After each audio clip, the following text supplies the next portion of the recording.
Hello everyone, it is Teacher Marianne here from HelloTeacherMarianne.com, and on this channel you'll find videos all about helping you earn an income from home by teaching online, where I'm bringing to you valuable tips, insight, and need-to-know information.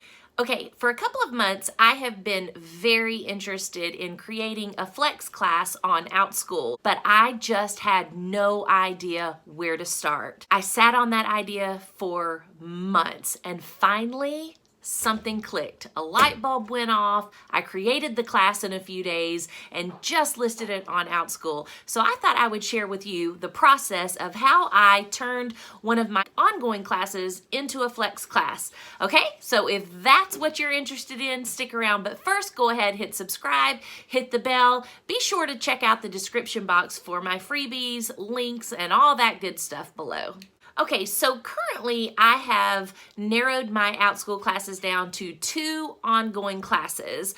I teach beginning reading classes. I teach a very basic beginner level and then an advanced level that I created for all those students who went through that first class so that they would have another class to go into. I currently teach about 17 sections of those classes a week, totaling about 130 students each week. And I loved the concept of creating a flex class for Outschool because on the business end of it, it almost felt like it was kind of like passive income. You create that class one time and you have learners take it over and over, and you're not scheduling all these live meetings where you have to be present live, all week long. While there is interaction between the teacher and students in a flex class, and obviously you do want that, you don't have those consistent scheduled live meetings, all the time. However, you can schedule a live meeting in a flex class if you want to. But the work for a flex class is really done at the student's pace. Now, at the same time that I was thinking I would really like to get a flex class going, but not really knowing how to start that or what that would look like even for what I'm currently teaching on Outschool, I was also getting a lot of parent requests from different time zones around the world asking me if I would please create sections for my beginning reading classes in their time zone. And while I can play with my schedule a little, I don't have a lot of wiggle room because I also do homeschool my children. I began to think if I could take that ongoing beginning reading course that really took off. It was my first ongoing class, got over 1,000 parent likes, stays booked. If I could turn that class that I'm having such success with into a flex class, I could not only reach more students each week, but it would perhaps satisfy all these requests from parents for me to offer this class in a different time zone. So that kind of began my journey of trying to figure out how to create this flex class. I felt like I had a really good idea. I just didn't know how I was going to flesh it out, so to speak. I had 9 weeks worth of content already made for my ongoing class, but I just couldn't figure out what that would look like as a flex class. And then one day it just hit me, and I'm going to share with you exactly what I did. Okay, as I said, I already had 9 weeks worth of content. So the first thing that I decided to do is I broke down each week's lesson into 4 parts. And I did this for a couple of reasons. I think it's one of the pros, one of the really big advantages of taking a class like this as a flex course, and that is that if a learner needs extra practice on one specific skill that's being taught in the lesson, then if you have the lesson broken down into parts based on the skills in each part, it's very easy for that parent to just replay that particular video over and over rather than trying to go back all the way through the entire lesson and find the part that they need practice on. And this also gave the parent and the learner the chance to decide if they were going to sit down and do the lesson all at once, just, at one sitting on, let's say, Mondays, or if they wanted to break the lesson up and do a little bit Monday, a little bit Wednesday, a little bit Friday, or however they want to break it up. But they literally can do it at their own pace. And if it's broken into parts, I felt like if the lesson was broken into parts, then it would make it really easy to do that. Now, because I chose to break down each lesson into 4 parts, that meant that I needed 4 separate videos for each week. Each video would be a different part of the lesson. So video 1, week 1, video 1 would be the first part of the lesson. So after they watch week 1, part 1, then they would have a challenge. They would complete a challenge, just a simple task based on the lesson part that they just completed. And then they would ask their grown-up to let me know in the classroom that they completed the challenge. And they can do that with a comment, a picture, a video, however they want to let me know that. And I explain that in the lesson video. Each lesson video, each time I give a challenge, I thoroughly explain how to do the challenge and how they can let me know that they did the challenge. I will say the thought of recording and editing and uploading 36 videos for this 9-week course was pretty daunting. And actually it ended up being 37 videos because I did a video for parents first. And so the first thing that I will upload into the classroom will be the video for parents to watch. And in that video, I explain exactly how the Flex course is going to work, what day of the week I will roll out all of the materials and the resources. I'll explain the challenges and the syllabus and all of that good stuff in that video.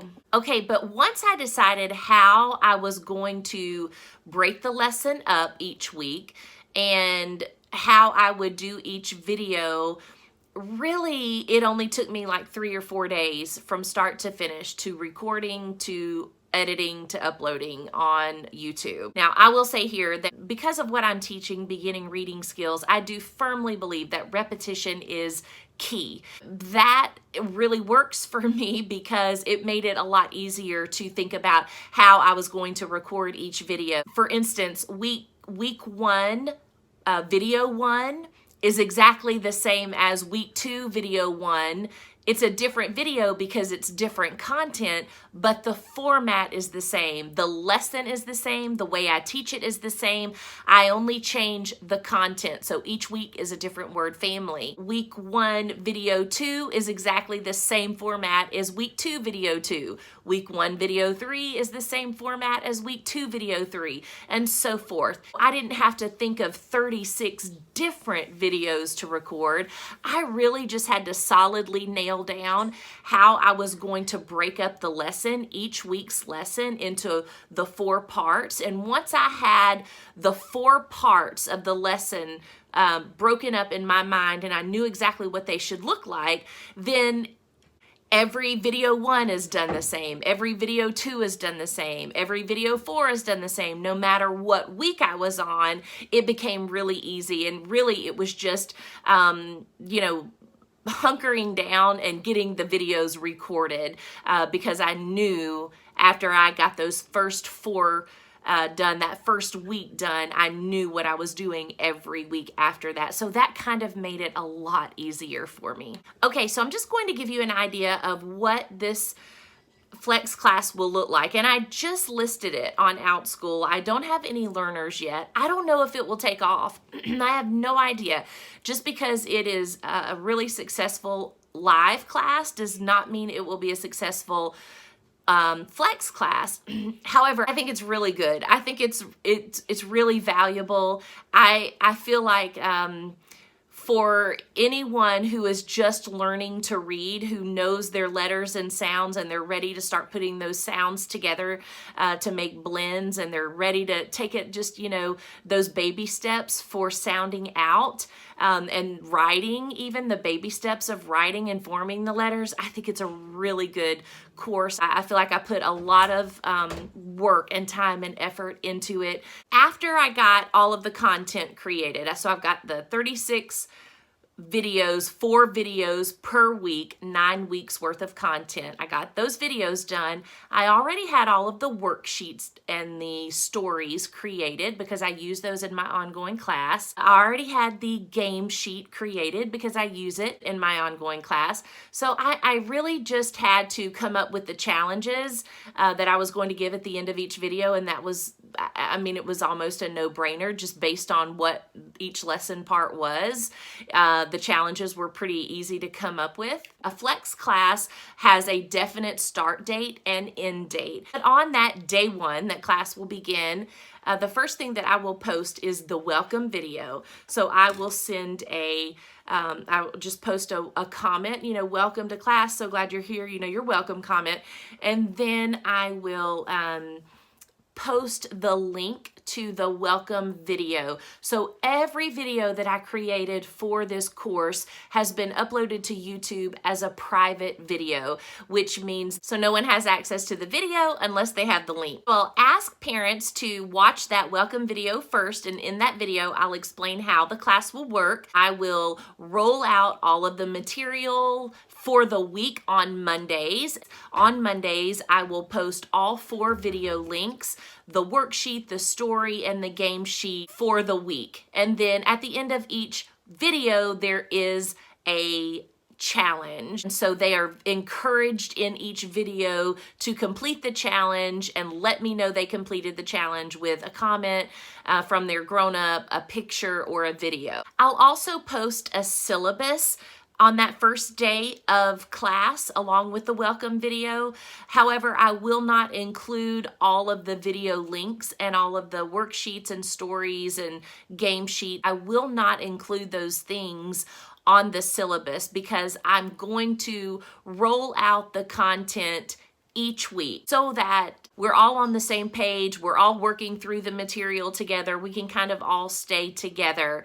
And I don't want someone just downloading all of the content for the course and then unenrolling. Now, just to go back to those challenges, the reason for the challenges is to just really keep the class engaging and interactive so that every time they complete a challenge and they let me know, I give them feedback on that challenge. They still get kind of like the excitement from a live class and the engagement that you would get from a live class, but it's at their own pace.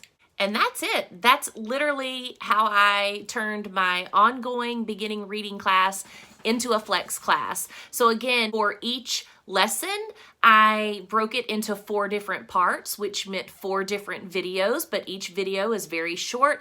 The first 3 videos are probably 6-7 minutes long, maybe some are 4 or 5 minutes long. Then that 4th video, the last video of the week, is the longer one. Maybe, 15 to 17, 18 minutes long. But that's where we do the most work, the majority of the work. The videos leading up to that are kind of the prep skills, reviewing a few things.